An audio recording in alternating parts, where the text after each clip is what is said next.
दोस्तों नमस्कार, आदाब। मैं हूं अनवर चौहान। आप देख रहे हैं खबरिया चैनल। कल हमने आपको दंगों का आंखों देखा हाल सुनाया था। उसी इसको मैं आगे बढ़ा रहा हूं।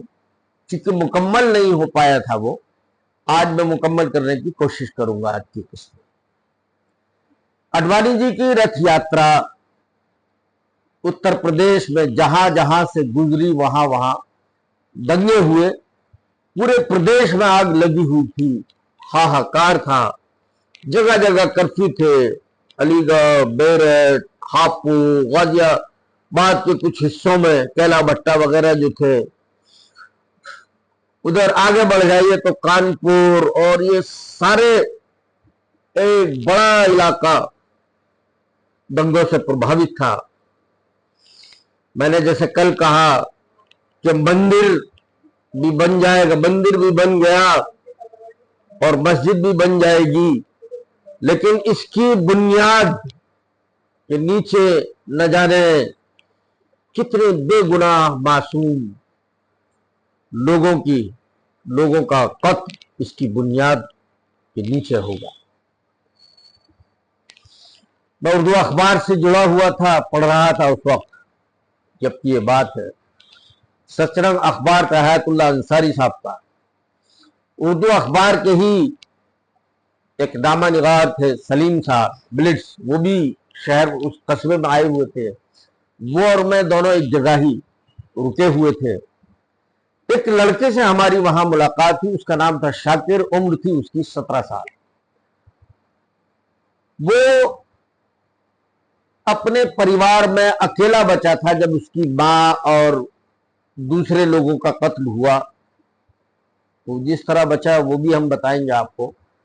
और बाप भी उसके बच गए, क्योंकि वो दिल्ली में निजामुद्दीन इलाके के अंदर दर्जी की दुकान पर काम करते थे। तो दंगा जब चल रहा था तो वो दिल्ली में थे।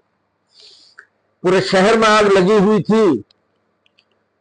जहां मुसलमानों का मौका मिल रहा था वो हिंदुओं का कत्ले आम कर रहे थे, और जहां हिंदुओं का मौका मिल रहा था वो मुसलमानों का कत्ले आम कर रहे थे। एक दूसरे की जान के प्यासे थे, वहशी हो गए थे, वहशी थे वो लोग। इस शाकिर का किस्सा यह है, जिससे मिले उसने सीधे हमें जो अपनी दास्तान बताई वो हम आपको सुना रहे हैं। शाकिर का मकान ऐसी जगह था जहां हिंदुओं की आबादी ज्यादा थी, मुसलमानों की कम थी। शाकिर का मकान थोड़ा बड़ा था, तो आसपास के जो मुसलमान थे वो सब अपनी अपनी जान की हिफाजत के लिए शाकिर के मकान में आ गए। जो आसपास के 2, 4, 5 घरों के मुसलमान थे उन्होंने शाकिर के घर में आकर पनाह ली। मर्दों को भगा दिया था, सिर्फ औरतें थी कि भाई औरतों से कोई कुछ नहीं कहेगा, मर्दों को भगा दिया। लेकिन ये शाकिर 17 साल का था, ये अपने घर में, इसकी मां ने भी कहा तू भी भाग जा यहां से, लेकिन ये भाग नहीं पाया। तो ये घर में अकेला था, बाकी महिलाएं थी और कुछ बच्चे थे 14-15 साल के दरमियान के।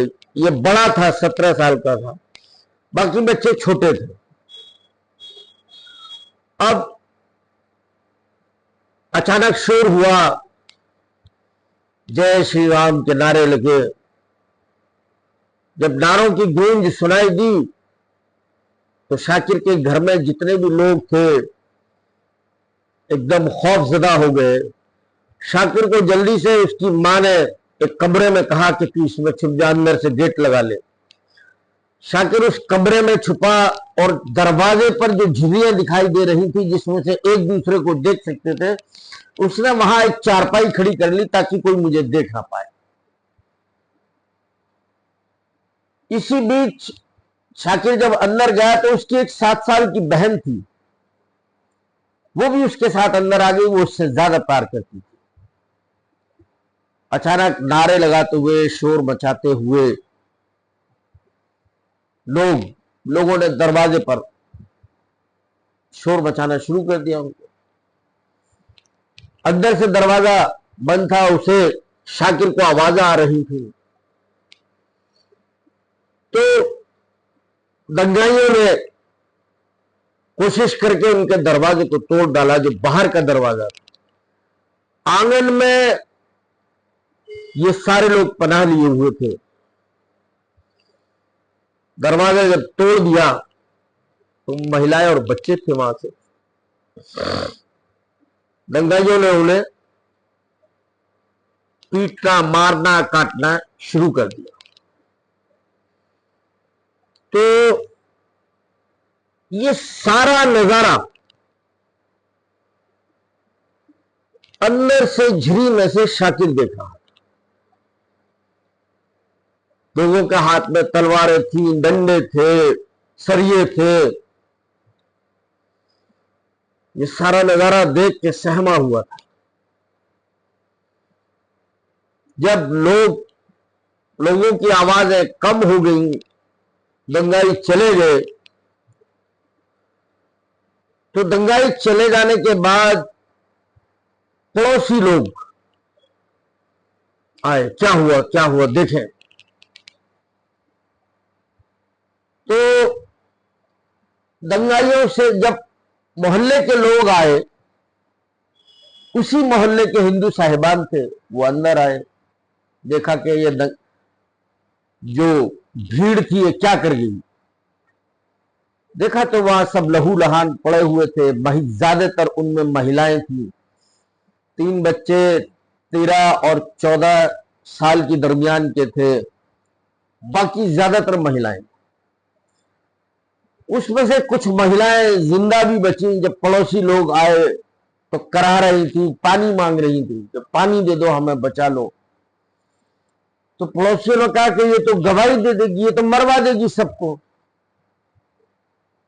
उन्हें छोड़ करके पड़ोसी लोग बजाय मदद करने के वापस भाग गए। ये शाकिर अंदर से निकलता है जब सारे दंगाई और पड़ोसी भी लौट जाते हैं। बहन भी बाहर निकली, लेकिन ये अपने होशो हवास में नहीं था। इसने मकान में ढूंढा, कुछ है नहीं है। एक चाकू इसको मिल गया अपने मकान के अंदर, काफी बड़ा चाकू था। और उस जुनून में ये भी भूल गया कि इसकी बहन जो थी वो 7 साल की, वो जिंदा थी, वो इसके साथ ही अंदर बंद थी। लेकिन ये उसे भी भूल गया और जुनून में बाहर, आपे से बाहर था, बाहर निकला चाकू के साथ। मुगलपुरा इनके मोहल्ले का नाम है, और ये मोहल्ला कोट तक कैसे आया वहां से। जब ये मोहल्ला कोट पहुंचा है तो इस शाकिर के तमाम कपड़े खून से लथपथ थे। इसने भी बाहर निकल के वहां लोगों के साथ मारा काटा किया।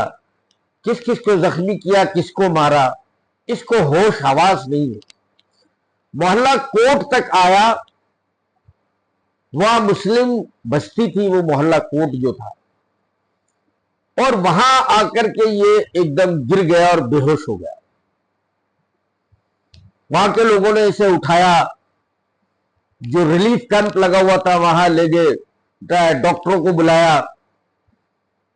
2 दिन में ये लड़का होश में आया।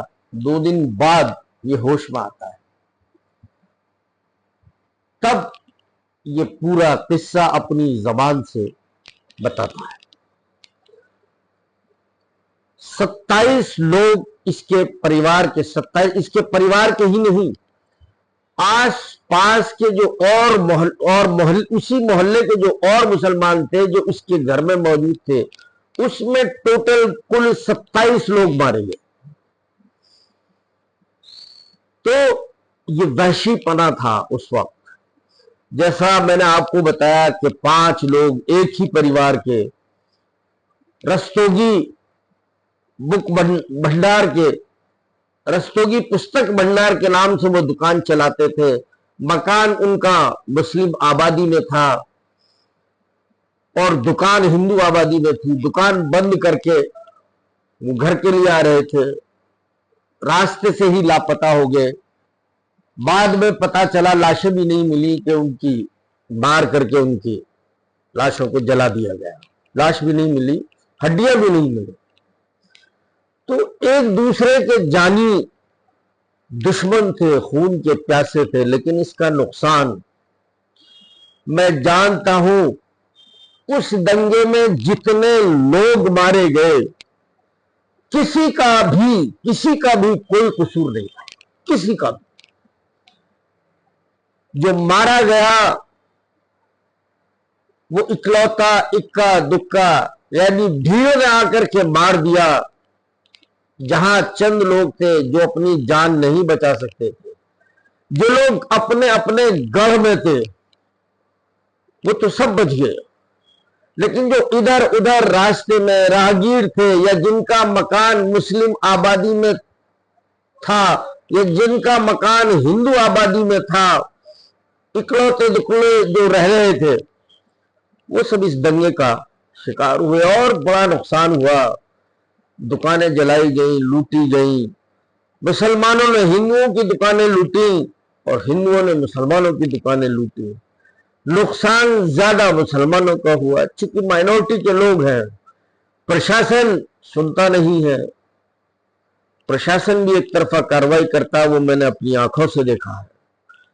खैर, ये उर्दू अखबार में रिपोर्टिंग हुई, ब्लिट्स में भी छपी ये बातें, लेकिन कुछ नहीं हुआ, होना भी नहीं था।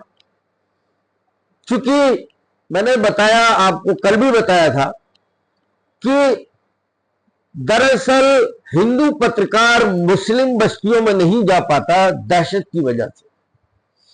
वहां का हाल अखबारों में नहीं छपता था, और उस वक्त सिर्फ माध्यम अखबार ही थे।